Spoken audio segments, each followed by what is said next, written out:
निकाह नामा ये वो चीज़ है जो आप लोगों की ज़िंदगियाँ बहुत बुरी तरह तबाह करने लगा हुआ है। और निकाह नामे के ठीक होने से आप लोगों के मियाँ बीवी के ताल्लुकात, बच्चों के ताल्लुकात, माँ बाप के ताल्लुकात सब बहुत बेहतरीन हो जाते हैं। जिस तरह हम कोई भी कंपनी में कोई काम शुरू करते हैं, जब कॉन्ट्रैक्ट किया जाता है, अगर कॉन्ट्रैक्ट के अंदर सब चीज़ें वाज़ेह हों,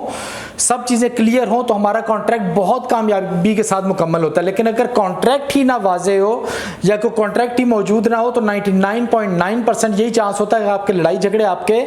मसले मसाइल बनेंगे। लेकिन शादी से पहले जब कॉन्ट्रैक्ट किया जाता है तो इसमें मेरी राय ये है कि लड़का और लड़की मिलके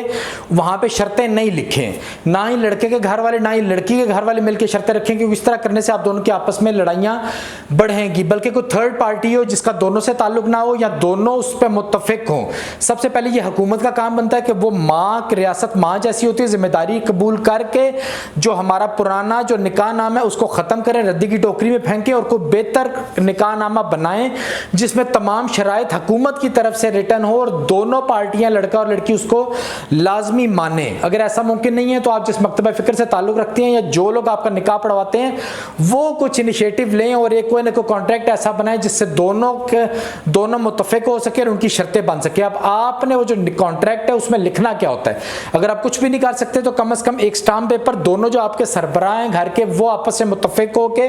किसी एक थर्ड आदमी को बोलें और एक कुछ शराइत स्टाम्प पेपर के ऊपर लिख लें जो इस पुराने निकाहनामे के साथ अटैच कर लें। इनमें शराइत आपने लिखनी है। सबसे पहले आपने ये लिखना है कि जो लड़की है उसकी जब शादी हो जाएगी वो लड़के के घर जाएगी, वो क्या जॉइंट फैमिली सिस्टम में रहेगी या उसको अलहदा घर प्रोवाइड किया जाएगा या उसको अलहदा पोर्शन प्रोवाइड किया जाएगा या उसको एक कमरा, एक किचन और एक बाथरूम दिया जाएगा।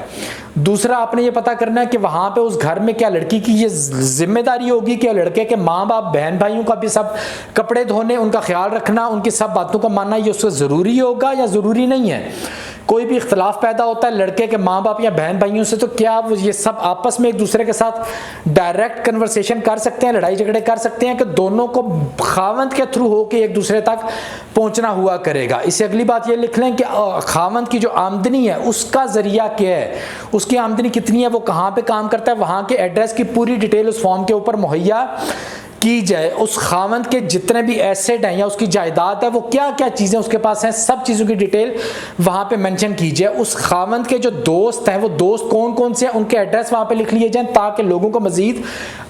पता करने में आसानी हो कि आप किस किस्म के लड़के हैं। अच्छा, इसके बाद अगर क्या आपको नशा तो नहीं करते, इसके लिए बहुत से मुल्कों में हुकूमतें क्या करती हैं, शादी से पहले एक मेडिकल टेस्ट करवाती हैं जो कि बहुत बेहतरीन होता है। उस मेडिकल टेस्ट में सब कुछ पता लग जाता है कि क्या लड़का को नशा वगैरह तो नहीं करता। इसके बाद आप लोगों का ताल्लुक किस मकतबा फ़िक्र से है, कौन से मकतबा फ़िक्र को आप बेहतर मानते हैं, उसका उस फॉर्म के ऊपर मेंशन होना बहुत ज़रूरी है। इसके बाद दो बहुत ज़रूरी बातें ये लड़का लाजमी लिखवाए, वो ये लिखवाए कि जब लड़की आती है तो क्या घर के अंदर जितने भी मामलात होते हैं, जितने भी फैसले होते हैं, क्या उसका जो मेन जो मरकज़ होता है वो मर्द होता है, मर्द ही होता है जो आखिरी फैसला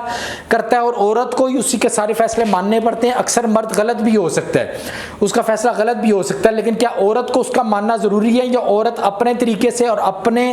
घर में सरबराही बनाते हुए अपने फैसले करने की भी उसको इजाज़त होगी? एक ये बात। और एक दूसरा, जो औरत के अपने घर वाले, अपने बहन भाई, अपने माँ बाप हैं, उनका और आपके खामन का अगर कभी ज़िंदगी में इख्तलाफ पैदा होता है तो औरत किसकी बात अपने दीन के मुताबिक भी और अपने जो ज़िंदगी के मामलात हैं उनके मुताबिक भी किसकी पाबंद होगी बात मानने में?